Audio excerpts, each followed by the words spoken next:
What's going on, everybody? We're back with some more Pokemon Unbound, and in this video, this is actually the craziest battle I have ever done. I know I say that every time, but this truly might be the hardest Pokemon battle of all time. You guys are going to see in just a minute here, but we do have some quick announcements before we get into the video. However, if you want to just skip right to the battle, I will put a timestamp on the screen for you. So, channel memberships are now available. If you want to support the channel, you can become a member. And to be honest, it's still a bit of a work in process. I'm still trying to figure out exactly what type of perks and extra content I want to offer.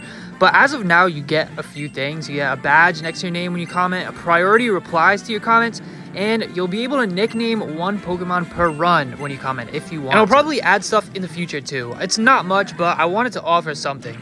And if you want to join as a member, you can do so for just $1 per month. I wanted to make it as cheap as possible. So if you are interested in supporting the channel by becoming a member, click join right next to the subscribe button for more information on that. Also, super chat and super thanks are now available as well. If you really enjoy the content and are a super mega fan, you can donate money however much you want by sending a super thanks or super chat or super sticker, I think it's called. Just wanted to let you guys know that the option is there, but you don't gotta feel obligated to give any money. If you really want to support the channel, all that I ask is that you like the videos. That supports the channel enough. It helps out a whole lot, and subscribe as well. That's free too. But with that stuff out of the way, the moment has finally arrived. We are about to rematch Jax for our third title defense in Pokemon Unbound. And seriously, guys, I struggled with this battle so much. This is why it takes me so long to upload these videos. They are tough, man. These battles are insane in this game. And if you thought Jax was tough the first time around, boy, he is back with a vengeance and stronger than ever. And if you watched the announcements earlier, you see that we are using the OG Elite Four squad.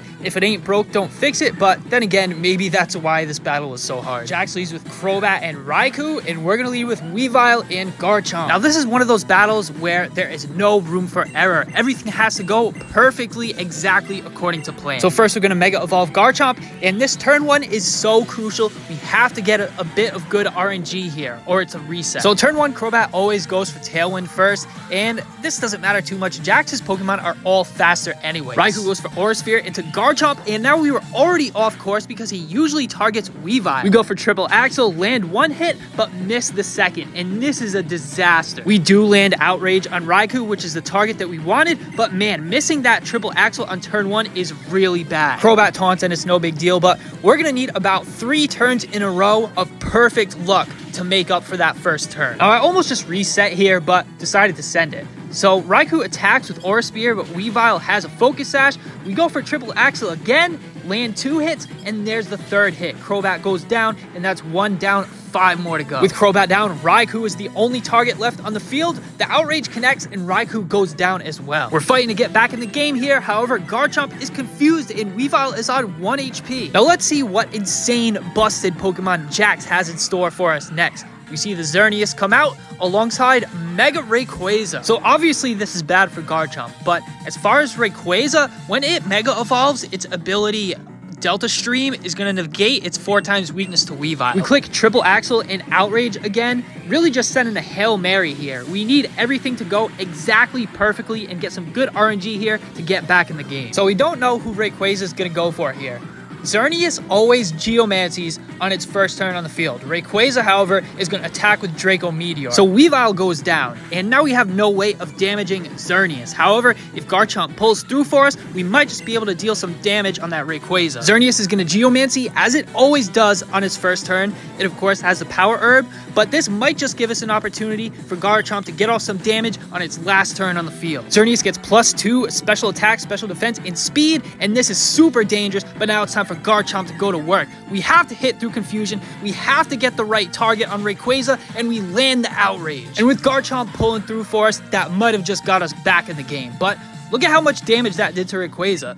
A super effective stab Outrage from Mega Garchomp wasn't even enough to one-shot. Isn't that insane? But we bring out Aegislash, and now we've got this Geomancy boosted Xerneas to deal with. Aegislash is going to be key here. No more relying on RNG. You've got a plan for this. First things first, we want a King Shield, and this is going to be so crucial over the course of the next few turns. Xerneas attacks with Dazzling Gleam, hitting both targets, but Aegislash protects itself from the King Shield, and Garchomp, of course, is going to go down. Rayquaza attacks with Crunch, and this is exactly what we needed. Running face first into the King Shield is going to drop his attack by 2 stages. Rayquaza is now -2 attack and -2 special attack as well from using Draco Meteor. Now we're going to bring out Gliscor here. Gliscor can't do much in this battle, but he does have Protect, and we need to save Goodra and Gyarados for later. Now Gliscor would be dead weight for this battle, but this just goes to show the value of Protect. Using moves like Protect and King Shield are so crucial for double battles like this. Xerneas goes for Dazzling Gleam. Despite being +2, Aegislash is going to type resist and tank it like a champ. Rayquaza goes for Crunch again, and this is exactly what we need. We just need to survive this hit.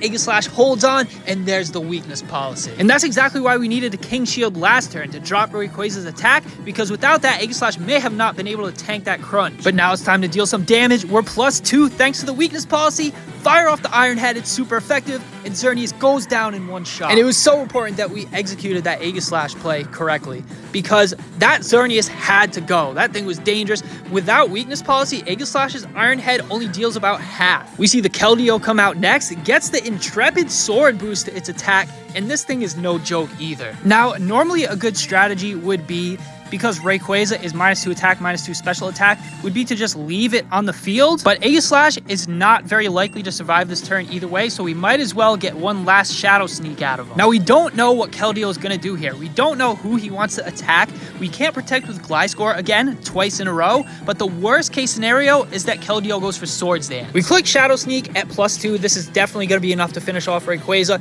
and though he has -2, it's still kind of a good idea to get him out of the way. We don't want him dealing any unnecessary damage if possible. So we take out Rayquaza before it gets a chance to attack, but it looks like Keldeo is going to go for a Z move here. And it looks like Gliscor is the target. Now, in previous attempts, Gliscor actually survives this hit sometimes. And I don't know if it's because on those previous attempts, Keldeo was intimidated from Gyarados, but not this time around. Keldeo is +1 from Intrepid Sword, and Gliscor is going to go down to the Hydro Vortex in one shot. But it's not the end of the world. This is going to allow us a free switch in into Goodra, who is the only Pokemon we have that is able to deal with this Keldeo. And alongside Keldeo, Moltres joins the battlefield, and Jax is now down to his final 2 Pokemon. So we've got Gyarados in the back to deal with Moltres, so our priority right now is to focus down and take care of that Keldeo. First, we want to get some chip damage with Shadow Sneak. Remember, Aegislash is +2, so it is going to do a good chunk of damage. Aegislash always just going above and beyond, being the MVP of the team, as he goes down to the liquidation with honor. Moltres goes next and attacks with Aeroblast. It is a special attack, and Goodra is a special defense monster. We tank it like it's nothing and power up the Z move. And I really had to think outside the box with this one. Teaching Goodra Thunderbolt as a TM was the only way I was able to figure out how to deal with this Keldeo. We go for the Gigavolt Havoc, the Z electric type move, and this is going to deal big damage to Keldeo, enough to finish him off, but it wouldn't have been enough if it wasn't for the chip damage from Aegislash's Shadow Sneak. All of Jax's Pokemon really are just so bulky, but anyways, we've got it down to the 2v1, and we bring out Gyarados to finish the job. We get the Intimidate off, but Moltres is a special attacker, it doesn't matter, but this battle's not over yet. Moltres actually has the Berserk ability, so if we don't handle this properly, Jax could very well turn this battle around. If Moltres gets off its Berserk ability, which happens when it's below half HP, it doubles its special attack, and that could be super dangerous. We can't let that happen, so we need to go full force and attack him with everything we've got and take him out this turn. We've been saving the Water Gem just for this moment. We go for the Waterfall. It's super effective, but it's not enough to one-shot. There goes the Berserk ability as well, doubling Moltres' special attack, but we're not done quite yet. We go for the Thunderbolt, Goodra with the follow-up, and Moltres goes down. That's GG Jax. And that's the Jax rematch, guys. I hope you all enjoyed the video. I hope you had as much fun watching it as I did attempting it over and over and over again.